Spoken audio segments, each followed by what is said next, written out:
Hey, what's up, y'all? Back at it once again. Iskosi of Fun. They're kicking it for you and for yours. And this one right here, this goes about the part about people talking about, well, there was no such thing as a transatlantic slave trade.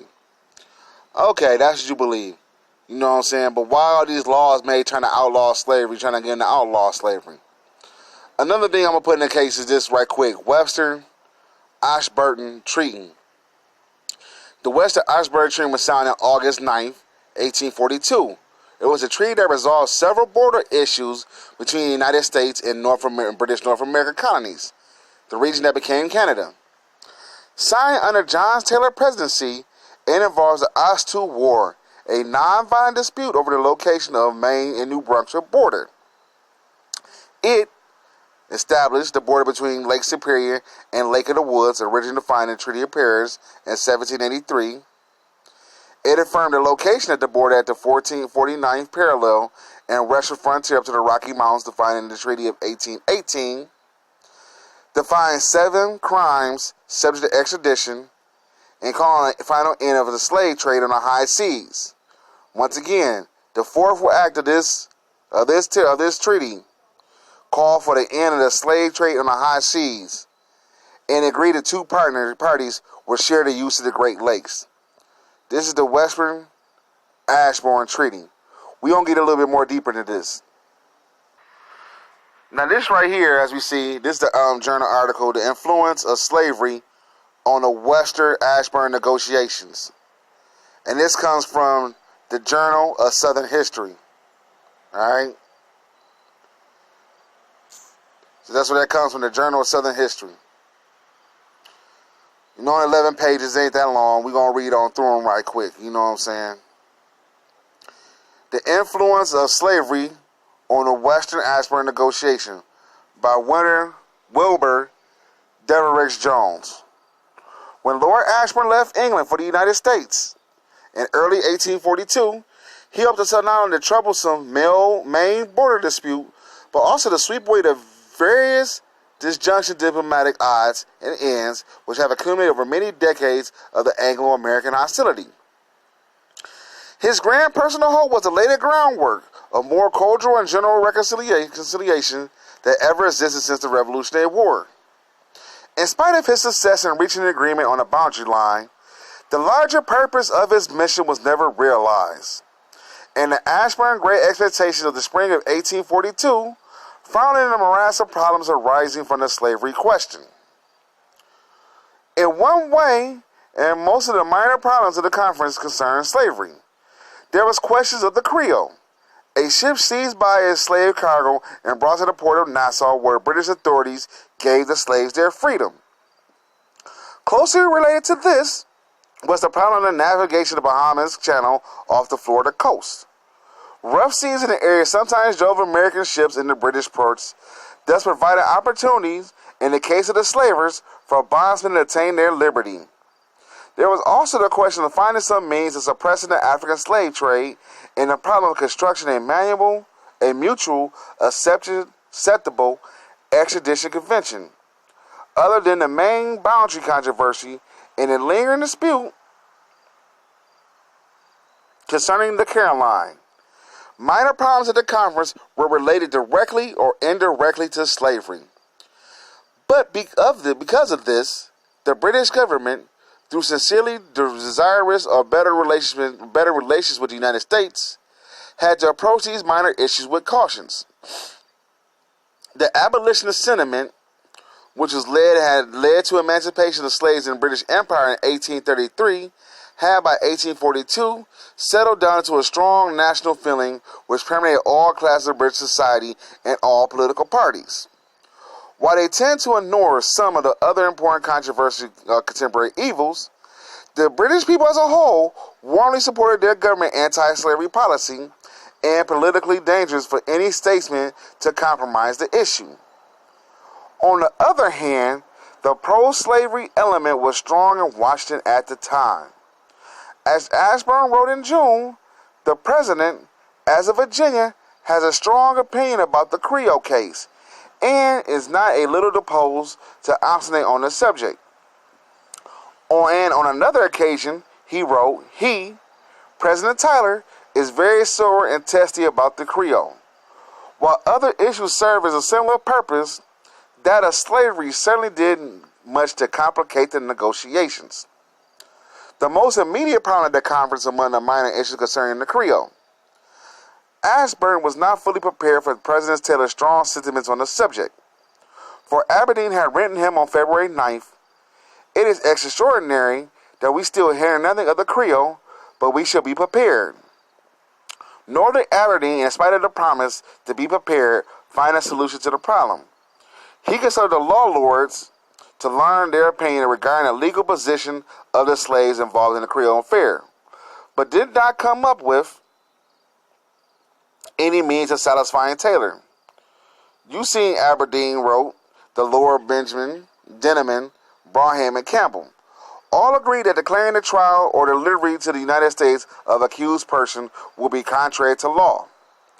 We must do the best we can to put the matter on the right footing to obviate irritation, and resentment. This definite advice was best Aberdeen had to offer on March 3rd. To satisfy Taylor, all was needed was the British promise that the slaves involved in such mutinies in the future would, in one way or another, be returned to the United States. Late in May, Aberdeen shut the door to the prospect of any such guarantee. Touching on the Creole affair, I very much fear it would be impossible to give any type of positive security or any repetition of the same kind to the other proceeding. It is quite clear that, driven by stress of weather or forcibly brought within British jurisdictions, slaves must at once be free. In a British port, we cannot place them at the mercy of American counsel within an hour. If the Americans must send a cargo along the coast, why not give it a convoy by one of their own vessels? We shall certainly do nothing to encourage mutiny, either among the slaves or the free men.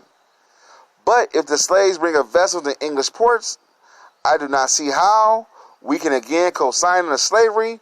However, we might propose to deal with them as mutineers. It will be seen from the letter that the Creole discussions have spread it out to take it to and other minor problems of the conference, namely the security and navigation of the Bahamas Channel and extradition. The concluding an extradition treaty with the United States, Great Britain was particularly interested in establishing law and order on the Canadian frontier.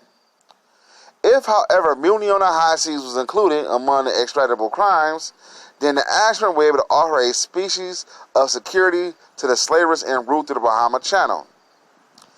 Aberdeen had this in mind when he wrote May 26, "The treaty of extradition of criminals may lead to some difficulties in defining the character of those acts which are committed by a slave in order to attain his freedom. This will especially be the case on the high seas, where no local jurisdiction exists.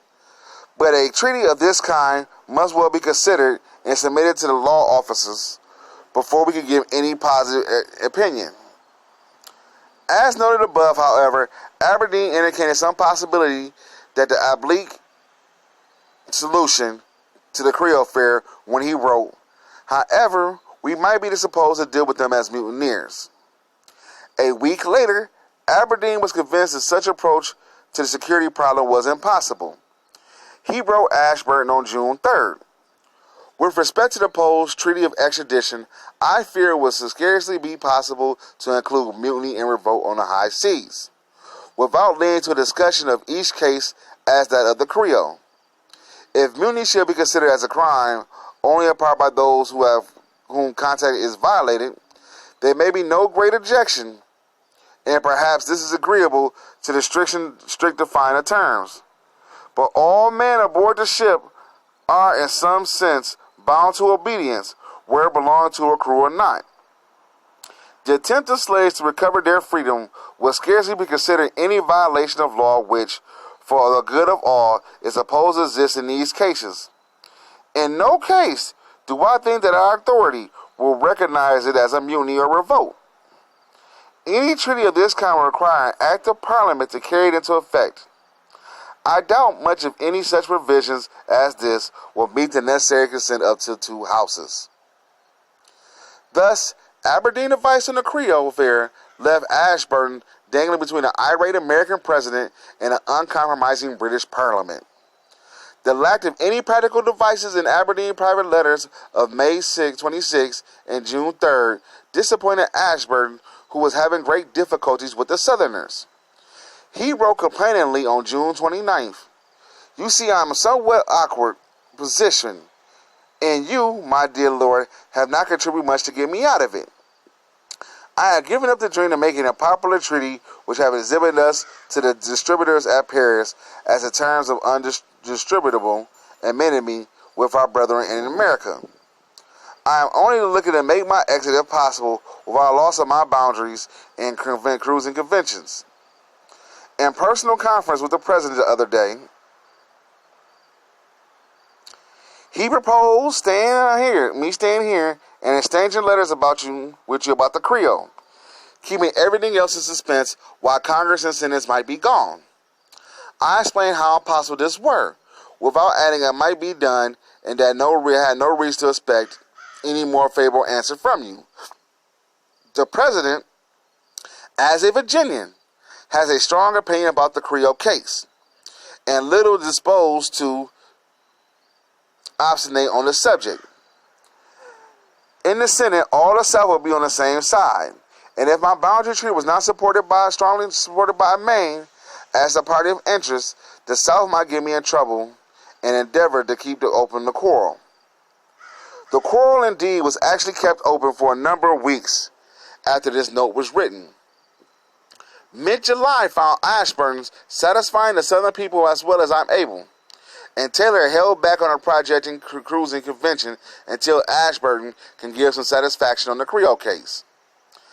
Ashburton's difficulties in settling the Creole case are recounted in his letter of August 9th to Aberdeen. "My great plague was the Creole, and you will see how I have at last disposed of it. At least a dozen various attempts at explanations were tried, and there came only yesterday a garnish of foolish letter from the president to Webster, which made me fear we might have the last stick fast. And if it was not that the general object of the mission is popular in the country, I think that would have been the case.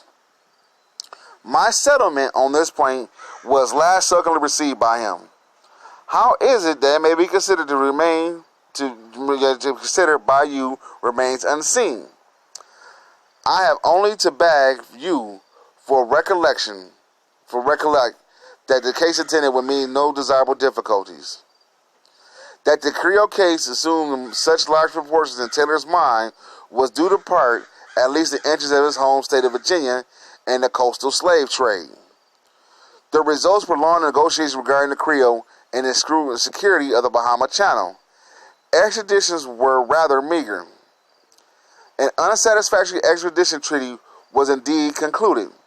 In Ashburton's official letter to the U.S. the American government on the other two subjects could only suggest there is delicate questions could be settled in London. Ashburton, however, promised the British officials would avoid officials' interference when American vessels were forced to seek refuge in British ports. The only possible authority he might have been found for making this promise was rather vague statement in Aberdeen's private letter of May 26 that we shall certainly do nothing to encourage mutiny either among the slaves or the freemen. None of these problems actually solved, and given the political atmosphere of those times, they were practically impossible of solution. Just as a number of related questions clustered around the Creole, the supposed Anglo-American Convention for the suppression of the African slave trade involved a number of other issues. Great Britain's chief motive in projecting the treaty was rather to strengthen her position as a leading abolitionist nation.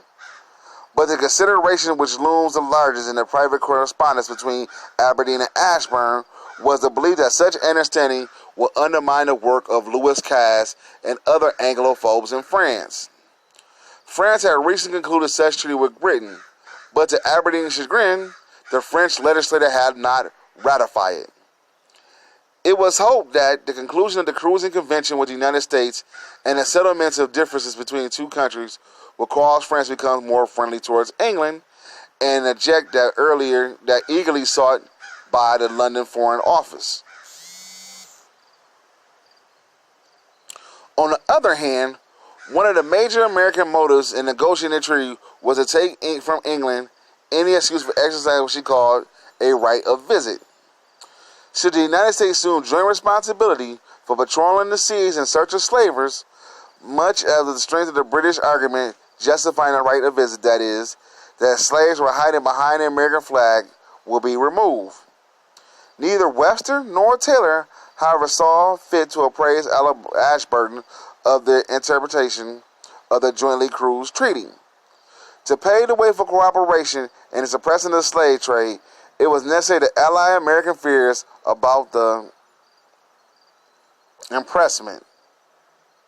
Impressment when the British used to capture American slaves, soldiers or sailors, and bring them to the impressment to the net military.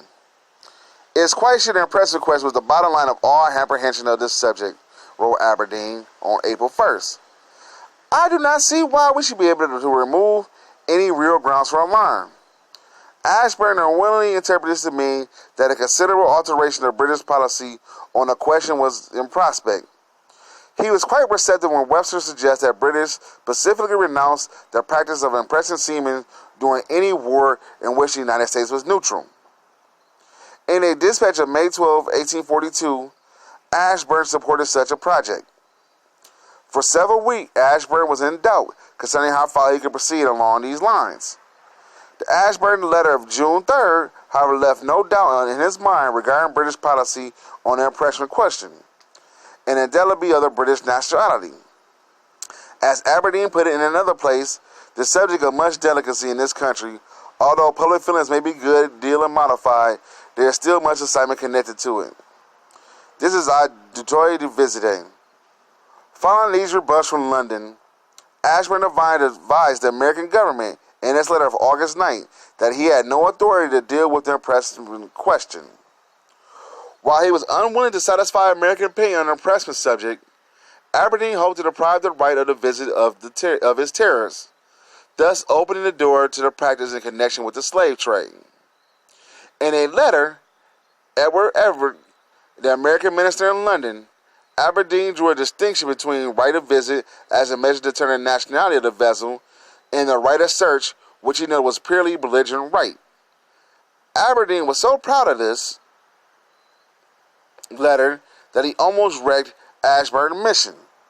He instructed Henry S. Fox, the British minister in Washington, to publish this letter in an American newspaper if the government had failed to release it.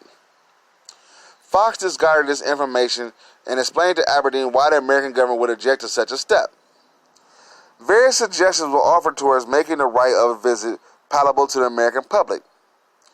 Ashburton suggested that American observers to be allowed to travel on British cruisers to advise the halting of slavers showing an American flag. The Duke of Wellington favored keeping a record of each visit in duplicate to be filed by both the American and British commanders involved.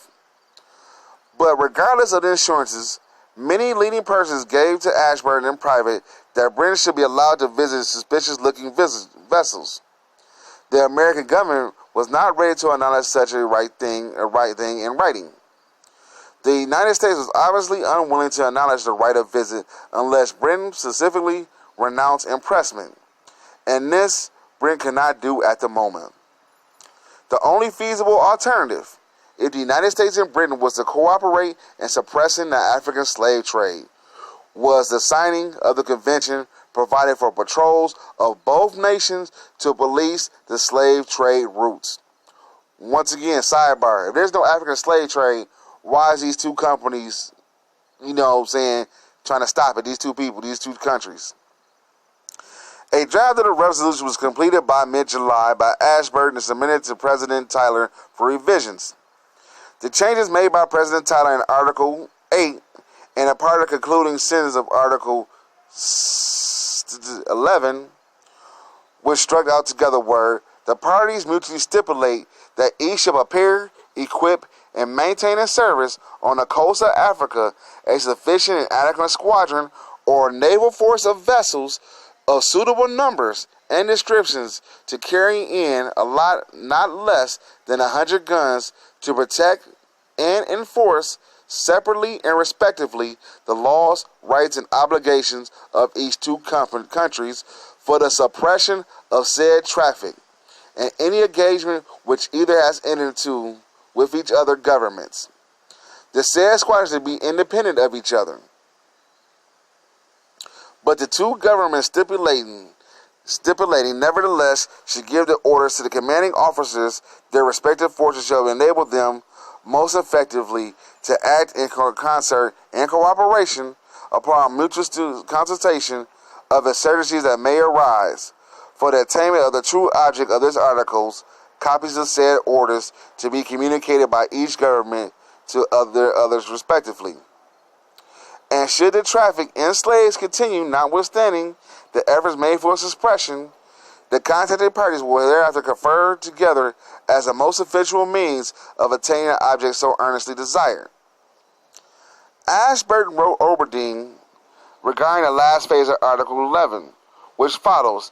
The President's motives for striking out of the passage in question was that he thought he may be interpreted to engagement to agree to the right of search will plan a joint of cruising fail. It was this learning which made me, on the convention, on the other hand, regret the loss of the point at the convention. Tyler then obviously came with some cause to be wary of the possible jokers in the wording of the convention. He distrusted the British motives and appears in his own striking of the words protect and its additional requirement that the governments furnish each other with copies of their orders to their naval commanders. His deletion of the phrase beginning in any engagement stems from the desire to keep the United States clear of similar treaties such as the Anglo-French Convention, which the British might make with other powers. Inserted also in this treaty was a provision of the remonstrance by the United States and Britain to Brazil and Spain, calling them to give up traffic in slaves. Ashburton advised Aberdeen of the plan on June 14th. For my convention here about the slave trade is proposed to make a clause pledging that two of the countries jointly remonstrate with Brazil and Spain to impress strongly upon them the eventual measures to prevent the importation of African slaves. I shall take for granted that I cannot do well go too far in this direction. To this Aberdeen replied, your joint remonstrance to Brazil and Spain is good, and you are right in taking it for granted that you cannot go too far in that direction. As it turned out, the United States did little to live up to the spirit of the engagement. The survey results of the prolonged negotiations over the minor matters involved the Ashburton mission did not yield any precedent for successes. In the case of the Caroline was finally solved. A vague sort of understanding was reached regarding the security of the Bahamas Channel. An extradition agreement was drawn up.